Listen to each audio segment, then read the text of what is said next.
ಇರಾನ್ಗೆ Trump deadline. America count ಡೌನ್ಗೆ Iran counter. ವಿದ್ಯುತ್ ಸ್ಥಾವರಗಳು ಟಾರ್ಗೆಟ್. ಮುಂದೇನು ಕಾದಿದೆ ಜಗತ್ತಿಗೆ? ಇದು ಮಹಾಯುದ್ಧ ಡೇ 38 ಸ್ಟೋರಿ.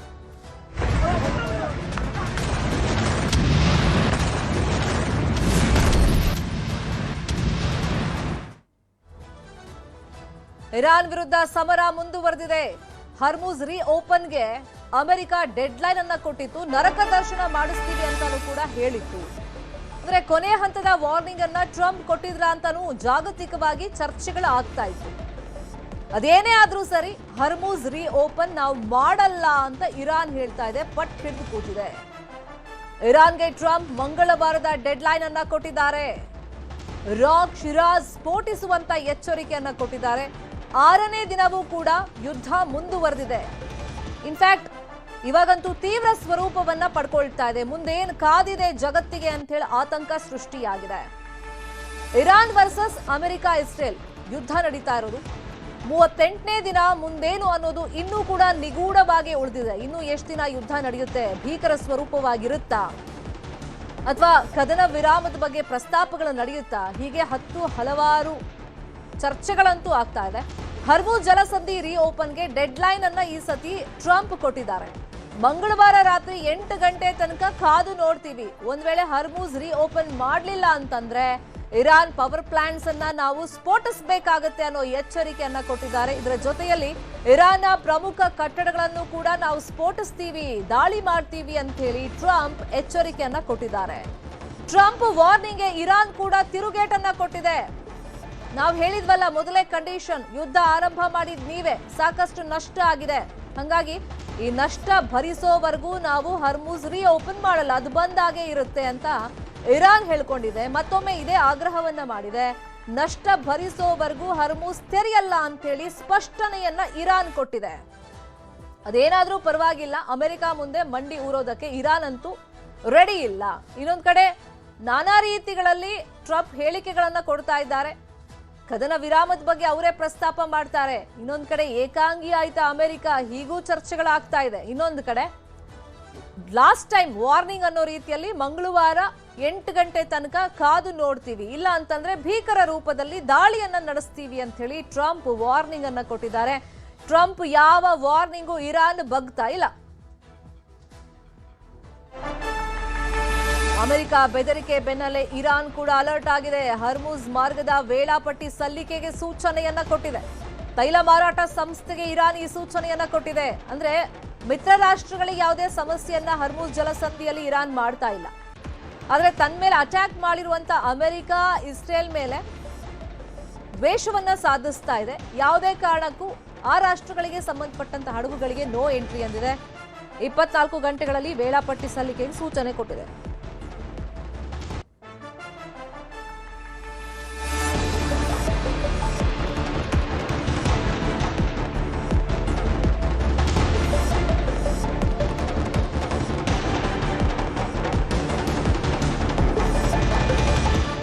ಅಮೆರಿಕ ವಾರ್ನಿಂಗ್ ಬೆನ್ನಲ್ಲೇ ಇರಾನ್ ಸೂಚನೆಯನ್ನ ಕೊಟ್ಟಿದೆ. 24 ಗಂಟೆಗಳಲ್ಲಿ ವೇಳಾಪಟ್ಟಿ ಸಲ್ಲಿಕೆ ಮಾಡಬೇಕು ಅಂತ ಸೂಚನೆ ಕೊಟ್ಟಿದೆ. ಯಾವ್ಯಾವ ದೇಶಗಳು, ಎಷ್ಟು ಹಡಗುಗಳು ಈ ಹರ್ಮುಜ್ ಜಲಸಂಧಿಯಿಂದ ಪ್ರಯಾಣವನ್ನ ಮಾಡ್ತವೆ, ಸಂಚಾರ ಮಾಡ್ತವೆ, ಆ ಪಟ್ಟಿ ಬೇಕು ಅಂತ ಕೇಳಿದೆ.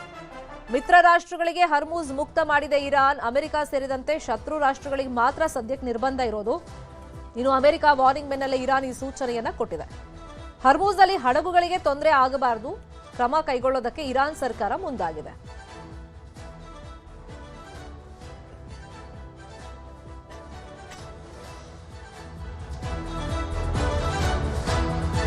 ಇದೇ ವಿಚಾರವಾಗಿ ಇನ್ನಷ್ಟು ಡೀಟೇಲ್ ಆಗಿ ಇನ್ಫಾರ್ಮೇಶನ್ ಕೊಡ್ತಾ ಹೋಗೋದಕ್ಕೆ ನೇರ ಸಂಪರ್ಕದಲ್ಲಿ ನ್ಯೂಸ್ ರೂಮ್ ಇಂದ ಕನೆಕ್ಟ್ ಆಗಿದ್ದಾರೆ ನಮ್ಮ news editor doctor Ramesh Kumar. Doctor Ramesh Kumar, ಈಗ ಪದೇ ಪದೇ ಡೆಡ್ಲೈನ್ ಗಳನ್ನ ಟ್ರಂಪ್ ಕೊಟ್ಟಿದ್ರು, ವಾರ್ನಿಂಗ್ ಅನ್ನ ಕೊಟ್ಟಿದ್ರು. ಯಾವುದೇ ಕಾರಣಕ್ಕೂ ಇರಾನ್ ಅಂತೂ ಜಗ್ತಾ ಇಲ್ಲ, ಬಗ್ತಾ ಇಲ್ಲ. ಈಗ ಮಂಗಳವಾರ 8 ಗಂಟೆ ರಾತ್ರಿ ಅಂತ ಹೇಳ್ತಾ ಇದ್ದಾರೆ. ಈ ಬೆನ್ನಲ್ಲೇ ಇರಾನ್ ಮತ್ತೆ ಏನೆಲ್ಲ ಕಂಡೀಷನ್ಸ್ ಅನ್ನ ಹಾಕಿದೆ. ಈ ಬಾರಿ ಅಮೆರಿಕ ದೊಡ್ಡ ಮಟ್ಟದಲ್ಲಿ ದಾಳಿ ನಡೆಸೋ ಬಗ್ಗೆ ಜಾಗತಿಕವಾಗಿ ಯಾವ ತರ ಚರ್ಚೆಗಳಾಗ್ತಾ ಇದೆ? ಶರ್ಮಿತಾ, ನಾಳೆ ರಾತ್ರಿ 8 ಗಂಟೆ ನಂತರ ನೋಡಿ ಏನಾಗುತ್ತೆ ಇರಾನ್ ಕತೆ ಅಂತ ಟ್ರಂಪ್ ಪೋಸ್ಟ್ ಮಾಡಿರ್ತಕ್ಕಂಥದ್ದು ಟ್ರೂತಲ್ಲಿ. ಒಂದು ಪವರ್ ಪ್ಲಾಂಟ್ ಡೇ ಮತ್ತು ಬ್ರಿಡ್ಜ್ ಡೇ ಅಂತ. ಅಂದರೆ ಪವರ್ ಪ್ಲಾಂಟ್ಗಳನ್ನೆಲ್ಲ ಮತ್ತು ಬ್ರಿಡ್ಜ್ಗಳನ್ನೆಲ್ಲ ಏನೇನಿದೆ ಎಲ್ಲದ್ರ ಮೇಲೆ ದಾಳಿ ಮಾಡ್ತೀವಿ, ಹಿಂದೆಂದೂ ಕಾಣದ ಮಟ್ಟಕ್ಕೆ ದಾಳಿ ಮಾಡ್ತೀವಿ, ಇಡೀ ಇರಾನ್ನ ನಾವು ಸಂಪೂರ್ಣವಾಗಿ ನಾಶ ಮಾಡ್ತೀವಿ ಅಂತಕ್ಕಂಥ ಟ್ರಂಪ್ ಹೇಳಿರ್ತಕ್ಕಂಥದ್ದು. ಆದರೆ ನಾಳೆ ರಾತ್ರಿ 8 ಗಂಟೆ ನಂತರ ಇದು ಯಾವ ರೀತಿ ಇವ್ರ ಸ್ಟೇಟ್ಮೆಂಟು ಎಫೆಕ್ಟ್ ಆಗುತ್ತೆ, ನಿಜವಾಗ್ಲೂ ದಾಳಿ ಮಾಡ್ತಾರಾ ಅಥವಾ ಬೆದರಿಕೆ ತಂತ್ರನ ಅಂತ ನೋಡಬೇಕು. ಹಿಂದೆ ಸಾಕಷ್ಟು ಬಾರಿ 3-4 ಬಾರಿ ಟ್ರಂಪ್ ಡೆಡ್ಲೈನ್ಗಳನ್ನ ಕೊಟ್ಟಿದ್ದಾರೆ, ಮತ್ತು ಕದನ ವಿರಾಮ ಅಂತ ಹೇಳಿದ್ದಾರೆ, ಆದರೆ ಯಾವುದೂ ಕೂಡ ಆಗಿಲ್ಲ. ಯಾಕಂದರೆ ಕದನ ವಿರಾಮ 3 ದೇಶಗಳ ನಡುವೆ ಆಗಬೇಕಾಗಿರ್ತಕ್ಕಂಥದ್ದು. ಕೇವಲ ಟ್ರಂಪ್ ನಾವು ಸೀಸ್ ಫೈರ್ ಮಾಡ್ತೀನಿ ಅಂದರೆ ಆಗಲ್ಲ, ಆ ಕಡೆ ಇರಾನ್ ಕೂಡ ಒಪ್ಪಬೇಕು ಮತ್ತು ಈ ಕಡೆನೂ ಇಸ್ರೇಲ್ ಕೂಡ ಒಪ್ಪಬೇಕು. ಹಾಗಾಗಿ ಸದ್ಯಕ್ಕೆ ಕದನ ವಿರಾಮದ ಚರ್ಚೆ ಇವತ್ತು ಜೋರಾಗಿದೆ. ಯಾಕೆಂದರೆ ನಾಳೆ ಡೆಡ್ಲೈನ್ ಇರೋದ್ರಿಂದ ಏನು ಈಜಿಪ್ಟ್ ಮತ್ತು ಪಾಕಿಸ್ತಾನ 2 ದೇಶಗಳು ಏನು ಇರಾನ್ನ ಅಧಿಕಾರಿಗಳ ಜೊತೆ ಮಾತಾಡ್ತಿದ್ದಾರೆ. ಅಲ್ಲಿನ ರಾಜತಾಂತ್ರಿಕ ಮತ್ತು ವಿದೇಶಾಂಗ ಅಧಿಕಾರಿಗಳು ಏನಿದ್ದಾರೆ ಅವ್ರ ಜೊತೆ ಮಾತಾಡ್ತಿದ್ದಾರೆ. ಮೋಸ್ಟ್ಲಿ 45 ದಿನ ಸೀಸ್ ಫೈರ್ ಆಗ್ಬೋದು ಅಂತಿದ್ದಾರೆ. ಆದರೆ ಈ ಮಾತುಕತೆಗೆ ಇರಾನ್ ಒಪ್ಪುವಂಥ ಸಾಧ್ಯತೆ ಇಲ್ಲ. ಯಾಕೆಂದರೆ ಇರಾನ್ನಲ್ಲಿ ಸುಮಾರು ಈಗ ಆಲ್ರೆಡಿ ಒಂದು 35-40% ಅಷ್ಟು ಸಾಕಷ್ಟು ನಷ್ಟ ಆಗಿದೆ. ಈ ನಷ್ಟದ ಅಮೌಂಟ್ ಏನಿದೆ ಅದನ್ನು ಭರ್ತಿ ಮಾಡಿಕೊಡ್ಬೇಕು ಮೊದಲನೇದಾಗಿ ಅಮೇರಿಕ ಅಂತ ಇಟ್ಟಿರತಕ್ಕಂಥ ಬೇಡಿಕೆ. ಆದರೆ ಈ ಬೇಡಿಕೆಗೆ ಅಮೇರಿಕ ಯಾವುದೇ ಕಾರಣಕ್ಕೂ ಒಪ್ಪಿಲ್ಲ. ಹೀಗಾಗಿ ಕದನ ವಿರಾಮದ ಮಾತು ಸದ್ಯಕ್ಕೆ ದೂರದ ಮಾತು. ಆದರೆ ನಾಳೆ 8 ಗಂಟೆ ನಂತರ ಅಟ್ಯಾಕ್ ಮಾಡುತ್ತೆ, ಅದನ್ನು ಇರಾನ್ ಯಾವ ರೀತಿ ಎದುರಿಸುತ್ತೆ ಅಂತಕ್ಕಂಥ ತುಂಬ ಯಕ್ಷ ಪ್ರಶ್ನೆ ಆಗಿದೆ. ಈಗಾಗಲೇ ನಾವು ನೋಡ್ಬೋದು ಅಮೇರಿಕದ F ಸೀರೀಸ್ ವಿಮಾನಗಳನ್ನು ಏನು F-35 ಇರ್ಬೋದು, F-16 ಇರ್ಬೋದು, ಮತ್ತು A-10 ಇರ್ಬೋದು, ಈ ಥರ ಮತ್ತು B-2B ಬಾಂಬರ್, 1 ಟನ್ ಬಾಂಬರ್, ಈ ಥರದ್ದೆಲ್ಲ ಸಾಕಷ್ಟು ದಾಳಿಗಳನ್ನ ಮಾಡಿದ್ರು ಕೂಡ ಇರಾನ್ ಬಹುತೇಕವಾಗಿ ಸಾಕಷ್ಟು ಕಡೆ F-16 ವಿಮಾನಗಳನ್ನೆಲ್ಲ ಹೊಡೆದಾಕಿದೆ. ಅಂದರೆ ಅಮೇರಿಕ ಒಂದು ರೀತಿ ಶಾಕ್ ಆಗಿದೆ. ಹೀಗಾಗಿ ಅಮೇರಿಕ ಯಾವುದೇ ದಾಳಿಯನ್ನು ಮಾಡಿದ್ರು ನಾವು ಎದುರಿಸೋದಕ್ಕೆ ಸಮರ್ಥವಾಗಿದ್ವಿ ಅಂತ ಇರಾನ್ ಹೇಳ್ತಾ ಇದೆ. ಆದರೆ ಭೂಸೇನೆಯನ್ನು ನುಗ್ಗಿಸುವಂಥ ಒಂದು ಏನೋ ಮಾತುಗಳು ಕೇಳಿ ಬರ್ತಾ ಇತ್ತು, ಚರ್ಚೆ ಇತ್ತು. ಆದರೆ ಯಾಕೋ ಅದು ನಿನ್ನೆಯಿಂದ ಸದ್ಯಕ್ಕೆ ಅಂದರೆ ಸ್ಟಿಲ್ ಅದಂಗೆ ಕಾಣಿಸ್ತಾ ಇದೆ. ಮೋಸ್ಟ್ಲಿ ಎಕ್ಸ್ಟ್ರಾ ಅಡಿಷ್ನಲ್ ಆಗಿ ಇವರು ಭೂಸೇನೆ ಸೈನಿಕರನ್ನ ಕಳಿಸುವಂಥ ಸಾಧ್ಯತೆ ಕಡಿಮೆ ಇದೆ. ಮತ್ತು ಆಲ್ಮೋಸ್ಟ್ ಏರ್ ಸ್ಟ್ರೈಕ್ ಮಾಡೋಂಥ ಚಾನ್ಸಸ್ ಇದೆ ಟ್ರಂಪ್. ಅದಕ್ಕೆ ಬೇಕಂತ ಎಲ್ಲ ಸಿದ್ಧತೆಗಳನ್ನ ಮಾಡ್ಕೊಳ್ತಾರೆ. ಒಂದು ಶರ್ಮಿತಾ 4 ದಿನ ಹಿಂದೆ ಗಮನಿಸ್ಬೋದು, ಹರ್ಮುಜ್ ಸವಾಸನೆ ಬೇಡ, ಒಂದು ಪ್ರೆಸ್ ಮೀಟ್ ಮಾಡಿದರೆ ಟ್ರಂಪ್ ಹೇಳಿದರು ಏನೋ ಹರ್ಮುಜ್ ಸವಾಸನೆ ಬೇಡ, ಯಾವ ಮಿತ್ರ ರಾಷ್ಟ್ರಗಳು ನನಗೆ ನಾವು ಹೆಲ್ಪ್ ಮಾಡೋಂಥ ಪರಿಸ್ಥಿತಿಲಿಲ್ಲ, ಹರ್ಮುಜ್ ಸವಾಸ ಬೇಡ, ನನಗೆ ಬೇಕಾದರೂ ಏನು ಹರ್ಮುಜ್ ಜಲಸಂಧಿ ಇದೆ ಅದನ್ನು ಬೇಕಾದ್ರೆ ಓಪನ್ ಮಾಡ್ಕೊಳ್ಳಿ, ನನಗೂ ಅದಕ್ಕೂ ಸಂಬಂಧ ಇಲ್ಲ ಅಂತ ಹೇಳಿದರು.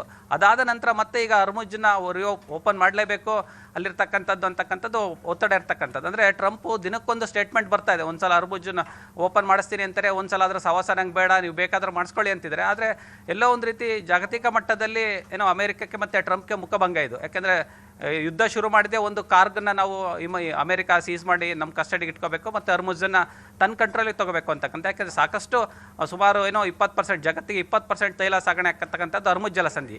ಇವರಿಗೆ ಯಾವಾಗ ಇದು ಸುಯೇಜ್ ಕಾಲುವೆ ಈ ಕಡೆ ಕಂಡುಬಿತ್ತು ಅವಾಗ ಹರ್ಮುಜ್ನ ಸ್ವಲ್ಪ ಬಿಟ್ಕೊಡೋ ಲೆವೆಲ್ಗಿದ್ರು. ಆದರೆ ಈ ಕಡೆ ಸುಯೇಜ್ ಕಾಲುವೆ ಮೇಲೆ ಮಾಹಿತಿ ಕೊಡ್ತಾ ಇದ್ರಿ ಡಾಕ್ಟರ್ ರಮೇಶ್ ಕುಮಾರ್. ಅದ್ರ ಬಗ್ಗೆ ಮೇಜರ್ ಅಪ್ಡೇಟ್ ಈಗ ನಮಗೆ ಲಭ್ಯವಾಗ್ತಿದೆ. ಇರಾನ್ ಇಸ್ರೇಲ್ ನಡುವೆ ಯುದ್ಧ ಅಂತ್ಯವಾಗುತ್ತಾ? ಕದನ ವಿರಾಮಕ್ಕೆ ಇರಾನ್ ಮತ್ತೆ ಇಸ್ರೇಲ್ ಮುಂದಾಗುತ್ತಾ? ಯಾಕಂದ್ರೆ ಹರ್ಮುಜ್ ಓಪನ್ಗೆ ಬೇಡಿಕೆಯನ್ನ ಇಡಲಾಗಿತ್ತು. ಓಪನ್ಗೆ ಇರಾನ್ ಮುಂದಾಯ್ತಾ? ಹಾಗಾದ್ರೆ ನಿಯಮಾವಳಿ ಫೈನಲ್ ಆದ್ಮೇಲೆ ಕದನ ವಿರಾಮ ಫಿಕ್ಸ್ ಅಂತ ಹೇಳಲಾಗ್ತಾ ಇದೆ. ಅಲ್ಲಿಗೆ 1 ತಿಂಗಳಿಗೂ ಅಧಿಕ ಕಾಲ ಏನ್ ಮಹಾಯುದ್ಧ ನಡೀತಾ ಇತ್ತು, ಗಲ್ಫ್ ರಾಷ್ಟ್ರಗಳಲ್ಲಿ ನಡೀತಾ ಇದ್ರು ಕೂಡ ಅದರ ಪರಿಣಾಮ ಜಾಗತಿಕವಾಗಿ ನಾವು ನೋಡ್ತಾ ಇದ್ವಿ. ಈ ಮಹಾಯುದ್ಧಕ್ಕೆ ತೆರೆ ಬೀಳುವಂತ ಕ್ಷಣಗಳು ಸಮೀಪಿಸ್ತಿದ್ಯಾ ಅಂತ ಹೇಳಿ ಚರ್ಚೆಗಳಾಗ್ತಾ ಇದೆ. ಒಂದು ಕಡೆ ಮಂಗಳವಾರ ರಾತ್ರಿ 8 ಗಂಟೆ ಅಂತ ಹೇಳಿ ಕಡೆ ಹಂತದ ವಾರ್ನಿಂಗ್ ರೀತಿಯ ಡೆಡ್ಲೈನ್, ಇನ್ನೊಂದು ಕಡೆ ಹರ್ಮುಜ್ ಓಪನ್ ಮಾಡಬೇಕು ಅಂತ ಹೇಳಿದ್ದಕ್ಕೆ ಇರಾನ್ ಆ ಬಗ್ಗೆ ಮುಂದಾಗಿದೆ ಅನ್ನೋ ಮಾಹಿತಿ ಸಿಗ್ತಾ ಇದೆ. ಇದೇ ವಿಷಯವಾಗಿ ಮತ್ತಷ್ಟು ಅಪ್ಡೇಟ್ ಕೊಡ್ತಾರೆ. ನೇರ ಸಂಪರ್ಕದಲ್ಲಿ ಕನೆಕ್ಟ್ ಆಗಿದ್ರು doctor Ramesh Kumar. Doctor Ramesh Kumar, Hormuz open ಬಗ್ಗೆ ನೀವು ಪ್ರಸ್ತಾಪ ಮಾಡ್ತಾ ಇದ್ರಿ, ಅದಕ್ಕೆ ಇರಾನ್ ಒಪ್ಕೊಳ್ಳುವಂತ ಹಂತಕ್ಕೆ ಬಂದಿದೆ ಅಂತ ಹೇಳಲಾಗ್ತಿತ್ತು. ಹಾಗಾದ್ರೆ ಯುದ್ಧಕ್ಕೆ ಕದನ ವಿರಾಮ ಬೀಳೋದು ಫಿಕ್ಸಾ? ಶರ್ಮಿತಾ, ನಾವು ಈಗಷ್ಟೇ ನೆಟ್ವರ್ಕ್ 18 ಸಿಕ್ಕಿರೋ ಮಾಹಿತಿ ಪ್ರಕಾರ 45 ದಿನ ಏನೋ ಕದನ ವಿರಾಮ ಇತ್ತು, ಅದ್ರ ದೊಡ್ಡ ಚರ್ಚೆ ಆಗ್ತಿತ್ತು. ಇಲ್ಲಿ ಪಾಕಿಸ್ತಾನ ಮತ್ತು ಈಜಿಪ್ಟ್ 2 ದೇಶಗಳು ಅಮೆರಿಕ ಮತ್ತು ಇರಾನ್ ನಡುವೆ ಮಧ್ಯಸ್ಥಿಕೆ ವಹಿಸಿ ಮಾತುಕತೆ ಆಡ್ತಾ ಇದ್ವು. ಅಂದರೆ ಈ ಮೇನ್ ಆಗಿ ಈಗ ಕಾರ್ಗನ್ನ ಸ್ವಲ್ಪ ಬಿಟ್ಟು ನೋಡೋದಾದರೆ ಅಲ್ಲಿ ಹರ್ಮುಜ್ ಜಲಸಂಧಿಯನ್ನು ಓಪನ್ ಮಾಡಿಸೋದಕ್ಕೆ ತುಂಬ ಡಿಮ್ಯಾಂಡ್ ಇರತಕ್ಕಂಥದ್ದು.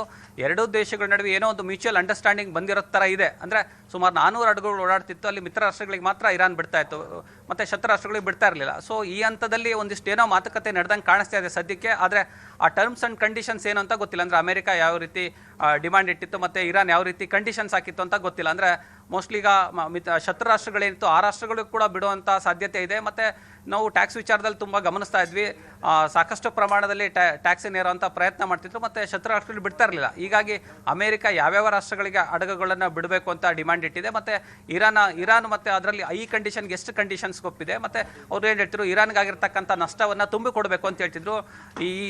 ಈ ಅಗ್ರಿಮೆಂಟ್ ನೋಡಿದ್ರೆ ಎಲ್ಲೋ ಒಂದು ರೀತಿ ಒಂದಿಷ್ಟು ನಷ್ಟವನ್ನು ಕೊಡೋಕೆ ಏನಾದರೂ ಏನೋ ಅಮೆರಿಕ ಟ್ರಂಪ್ ಒಪ್ಪಿದಾರಾ ಇಲ್ಲ ಅಂತಕ್ಕಂಥದ್ದು ನೋಡಬೇಕು. ಮತ್ತು ಕಾರ್ಗೆ ಸವಾಸ ಬರಬೇಡಿ ನೀವು ಅಂತ ಹೇಳಿದರು.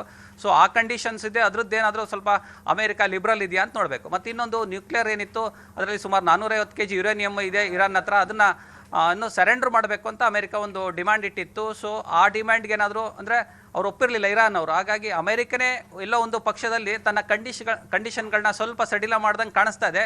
ಯಾಕೆಂದರೆ ಅಷ್ಟು ಈಸಿಯಾಗಿ ಇರಾನ್ ಒಪ್ತಿರಲಿಲ್ಲ. ಹಾಗಾಗಿ ಏನು ಅಮೆರಿಕದ ಷರತ್ತುಗಳಿತ್ತು ಅದರಲ್ಲಿ ಮೋಸ್ಟ್ಲಿ ಒಂದು ಅರ್ಧಕ್ಕರ್ಧ ಏನಾದರೂ ಕಡಿಮೆ ಆಗಿರ್ಬೋದು ಅಂತ. ಯಾಕೆಂದರೆ ಇರಾನ್ ಒಪ್ಪಿರೋದು ನೋಡಿದರೆ ಆಲ್ಮೋಸ್ಟ್ 100% ಎಲ್ಲ ಕಂಡೀಷನ್ಗೆ ಒಪ್ಪಿಲ್ಲ. ಒಂದಿಷ್ಟು ಎಳೆದಾಟಗಳು ಆಗ್ತಾ ಇದೆ. ಮೋಸ್ಟ್ಲಿ ನಾಳೆ ರಾತ್ರಿ 8 ಗಂಟೆ ಡೆಡ್ಲೈನ್ ಇರೋದ್ರಿಂದ ಆ 8 ಗಂಟೆ ಒಳಗಡೆ ಏನೇನು ಒಂದಿಷ್ಟು ಅಗ್ರಿಮೆಂಟ್ಗಳಾಗಿದೆ ಮತ್ತು ಕಂಡೀಷನ್ ಲಿಬ್ರಲ್ ಆಗಿದೆ ಒಂದಿಷ್ಟು ಗೊತ್ತಾಗ್ಬೋದು ಶರ್ಮಿತಾ. ಫಾಲೋ ಮಾಡೋಣ ಸುದ್ದಿನ. Thank you doctor Ramesh Kumar ಈ ಕ್ಷಣದ ಮಾಹಿತಿಯನ್ನು ಕೊಟ್ಟಿದ್ದಾರೆ.